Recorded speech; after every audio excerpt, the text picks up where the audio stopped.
Welcome back, learners. So as we have discussing about the different ETABS options. So in the previous sessions we have completed about the options that is available in the view, right? So now today let us take up a most important option where majority of your modelings which is going to present here, that is nothing but define, right? So as the name itself indicates, define represents anything that you want to name it. Okay, so now let us see one by one. So when I go to the define option, the first and the foremost property that you can see is materials. Okay, they are told material properties. Now when I say material property, when it comes to the construction, you have various kinds of material properties or the materials that you use, okay, for your construction. Say for example, first and the foremost thing, I can call it as a concrete. I can call the next material, I can call it as a rebar. Okay, then I can call it as a steel, aluminium, masonry, that is nothing but stone. So like that, wood, right? So you can specify numerous construction materials. Now in ETABS there are some materials that we have an option to define them, and once it is defined them, so then you know we are supposed to use them in the software. So if I want to show what are the materials that I can define, is when I click on material properties, you have an option to called as add new material. When I click on add new material, you are supposed to choose your region, and then you will be having the different grades of the different materials. So I am supposed to choose India. So when I choose India, the software is designed in such a way that the most popular or the most commonly used construction materials has been listed here. Like when I go to material type, you can see these are the most common type of materials that you can use. One is steel. Okay, it may be used anywhere in the construction. Then definitely concrete. Okay, so the most common construction material, concrete. The next you have aluminium. Okay, that is also one of the most recently or the most commonly used construction material, that is aluminium. Then next you have is the cold formed. Okay, so that is one of the high strength steels that you are going to use. Rebar is nothing but your reinforcement, that is Fe 415 grade of steel, Fe 500 grade of steel, Fe 250 grade of steel. Then tendon represents the wire that we are going to use, made up of steel. Okay, so numerous wire, so bounded and make it into one cable, that is what you call tendon. We use them in pre-stressed concretes or in bridges, cable stayed bridges, that is what call it as tendon. Then masonry is nothing but your stone. Okay, other than this, if you have some other specific materials, then you can click on other. Okay, I can click on OK, and when you are choosing the other material, you have an option to give the name, that what new material that you are going to use, and you can have whether the property of that material is going to vary in all the directions or it is going to remain same in all the directions. That is what we call it as isotropic and orthotropic. Okay, so if your material properties are going to vary in all directions, then you can use orthotropic. If you are going to use, if your material properties is going to remain same, then we call it as isotropic. Okay, yes. So then, but whenever you are defining the new material, okay, whenever you are defining the new material, keep it in mind that whatever these properties they have shown, that is specific weight density, weight per unit volume or mass per unit volume, then modulus of elasticity, then modulus, then Poisson's ratio, mu, then coefficient of thermal expansion, then shear modulus. So all these data you should be having, because you are going to define the new property, therefore you should have these data. Okay, you should have these data. So whenever you are using any properties, right? Then even you have an advanced option, what you call it as non-linear material data. Now these properties are given, and we have, if we have not chosen this non-material data, it indicates that the material is going to behave linearly. Okay, the material is going to behave linearly. But if I am designing a particular structure for an earthquakes, okay, then definitely the behavior of the building or the behavior of the material will not be linear, it will be non-linear. It means its property is going to change from time to time. So that time I cannot use the option called as these, means where your values is going to change. So that time I'm supposed to use non-material data. In that you have an option that how you are supposed to vary the properties. That is what you call it as non-linear material. Okay, and even you have an option for the damping of those material also when you are defining new material. By keeping in all these options, you are supposed to choose the given particular new material what you have understood. So like that, the most important first option in the define is about defining the materials. So once all materials you have come to know, the next you have is called as section properties, right? So it means what are the different types of sections that you can have. Okay, in that first we call it as the frame sections. So when it comes to the frame sections, so here either you can define with respect to the concrete or you can define with respect to the steel. Both are options. Both options are available. Like for example, when I click on add new property, okay, you can see again here the section shape. You have these many sections here. I can use steel T section when I'm doing any particular steel project. So I'll be going for the steel T section. Then in the steel you have an called as angle section. Then you have another called as double angle section. Okay. Then next you have a double channel section. Okay. Then you have a tube section, pipe section. Then when I go for the composite, that means I'm choosing some steel and I'm going to fill that with the concrete. That is what you call it as filled steel tube. That means I'm going to choose the steel tube and it will be in the form of hollow. Therefore inside that I'm going to fill them with the concrete. That is what you call it as filled steel tube, or also we call it as composite. Okay. So why we usually go is when we have some restrictions with respect to the dimensions, where the client doesn't want to have a very bulky structures. Like for example, I have a 30-story building.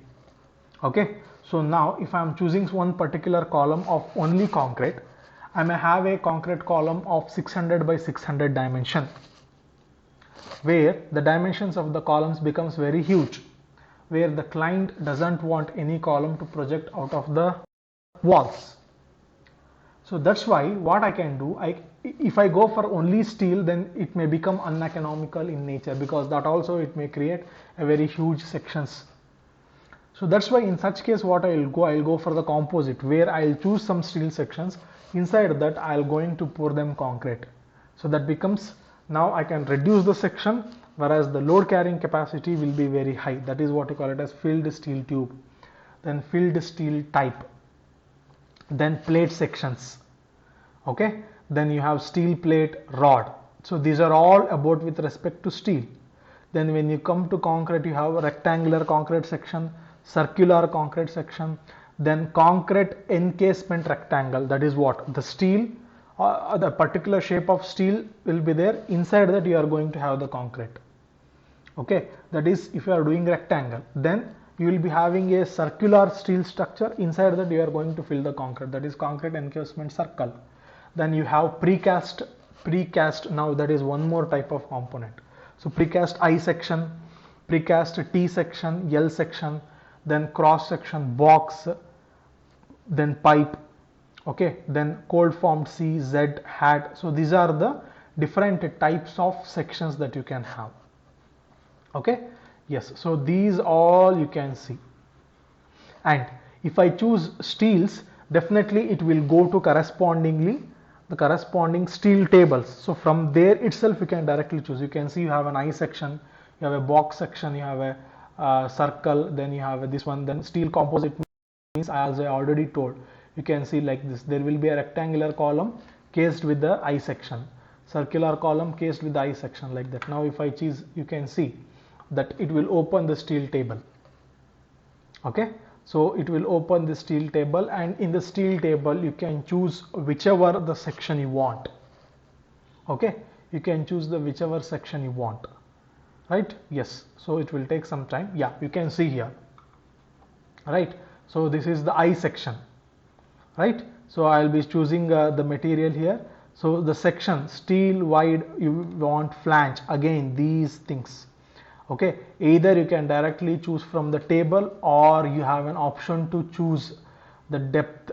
What is the total depth you want, what is the flange width you want, what is the flange thickness, and what is the web thickness, right? Like that, every dimensions also you have an option to give, right?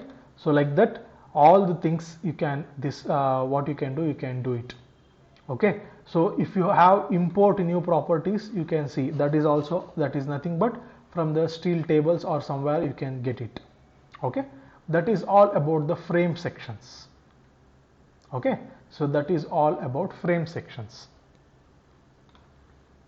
Yes, so that is defined. In that I'm going to have frame sections.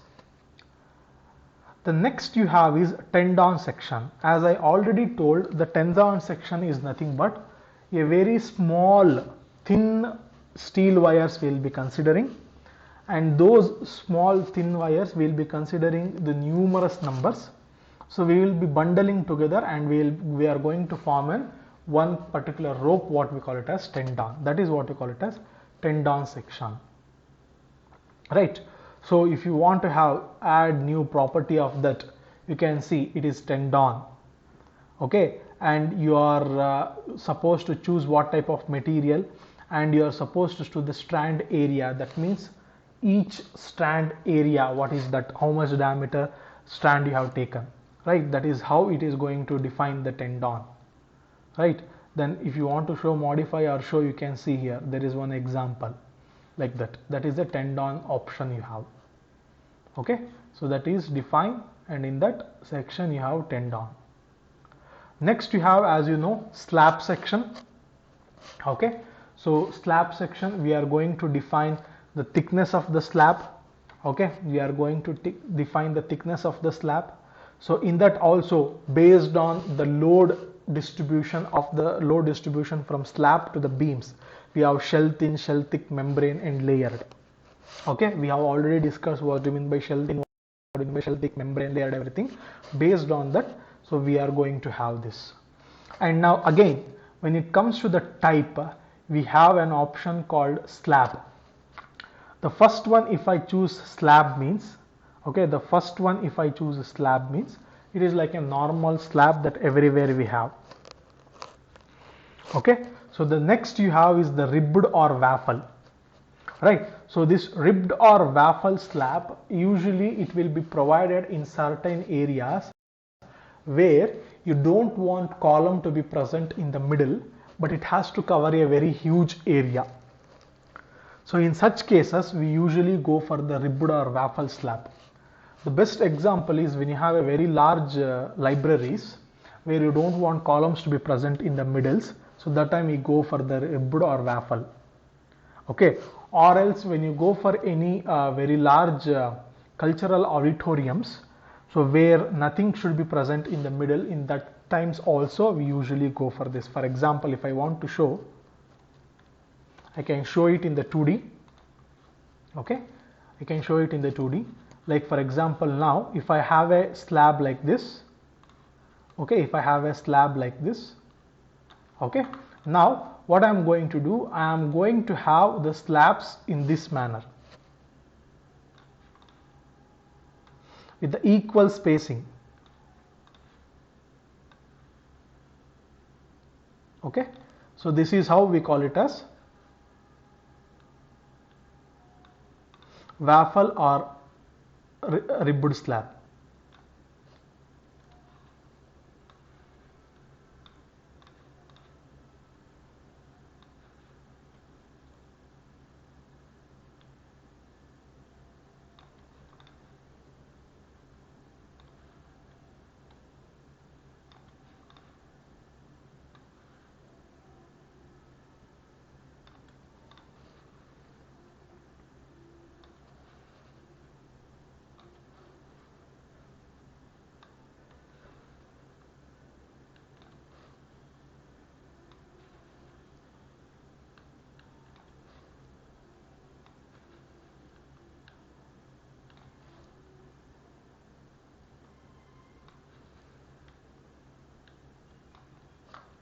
Okay, this is how it is, right? So these will be of beams itself, these are of beams. Okay, yes, so this is how it looks like, right? That is what we call it as the waffle or the ribbed slab. The one more that you have is drop. Okay, yes, so this usually when we do is this drop slab. You can see in some structure that you don't want to have beams, okay, in the middle, right? So therefore usually what it will be done is, I'll just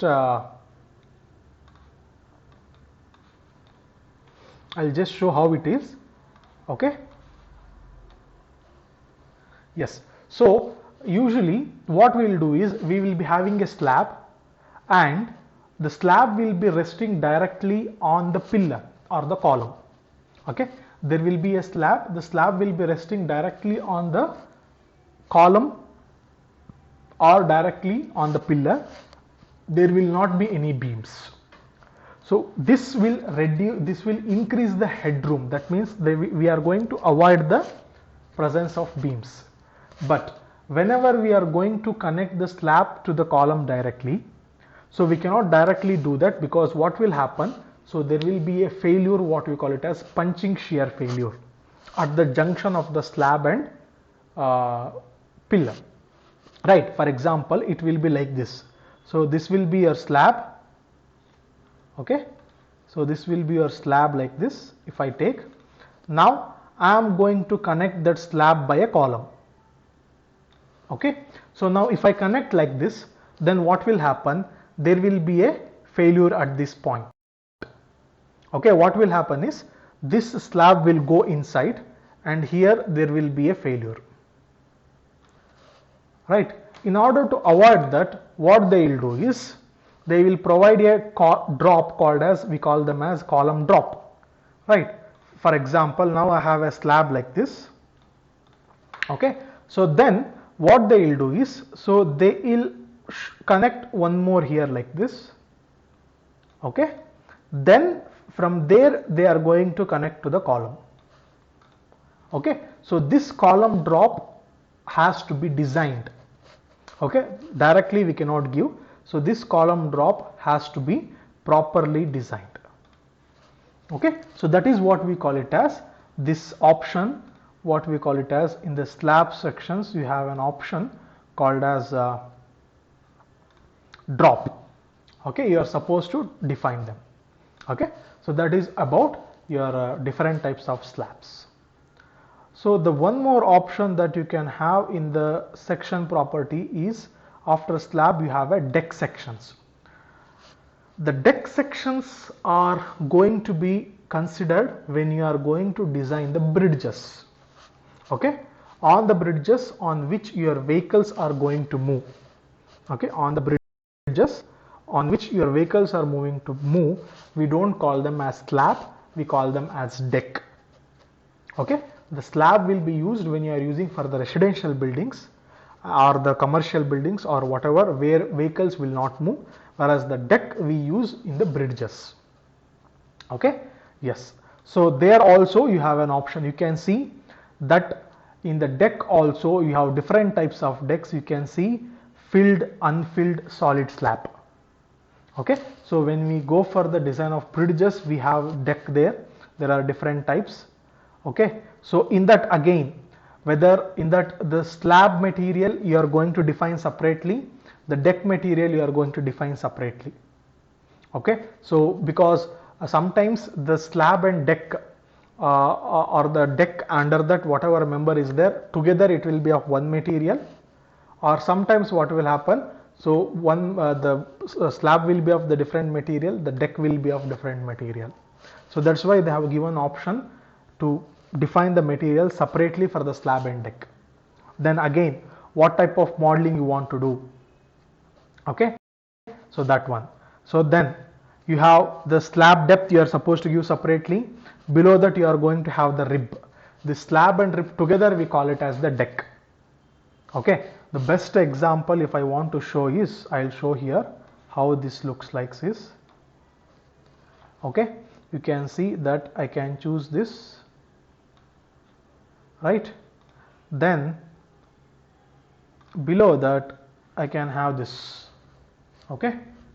Yes, so here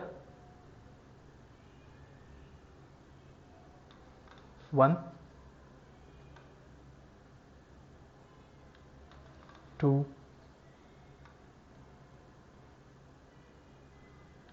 3, I can give one more in the middle, 4. So like this it looks like when I say in the cross section. So this will be slab, okay, and this we call them as rib, okay. So the top one is slab, the bottom one is rib. So together we call them as the deck, okay. So this material sometimes is different, this material sometimes is different, okay. That's why they have given this option. And not only that, the slab depth you are going to give separately, rib depth you are going to give separately, rib width at the top, that again you can increase, you can do the tapering type of rib, that is starting from larger going smaller. That's what a top bottom you can give separate, then rib spacing you want, okay. Then deck shear thickness, what is the thickness you want, okay. So then deck unit weight, then these are the different design properties that you have, okay. That is how you are going to define for this deck property, okay. So the next one that I can have in this is wall sections, okay. Next, wherever when it comes to residential building, along with the beam, column, slab, footing, everything, the one of the most important is wall, right? So when I go to wall, definitely it will ask you what is the property, right? So what is the type of material, whether you are using concrete wall only, sometimes nowadays they are using, or you are using the masonry wall, or you are using some other material. That's why they have given other. If I choose hollow concrete blocks, I should know the value of those, that is specific gravity, Poisson's ratio, Young's modulus, those things, everything we are supposed to get it from the corresponding material supplier. Like for example, to one company you have given the contract to supply some lakhs of hollow blocks, which you are going to use in your project as a wall material. So along with before you finalize them, you are supposed to get the particular test report from them. When you are getting the test report, you are supposed to ask these values. What should be your thermal expansion? What will be your modulus of elasticity? Every Poisson's ratio, these details you are supposed to get, and you are supposed to define them. Because standard, if you are following, whatever the standard is there, that may not be maintained in the site. So therefore, before finalizing, before you designing, get those details, add it there, give new material, and you can use it as a wall material, okay. Then how it has to be designed, right? So there is a particular way. Then what should be its thickness? So like that you are supposed to define the wall, right? So this is all about the major types of sections. Regarding this reinforcing bar sizes, link support properties, frame wall, non-linear hinges, panel zone, that we will see in the next class, okay. Thank you, learners.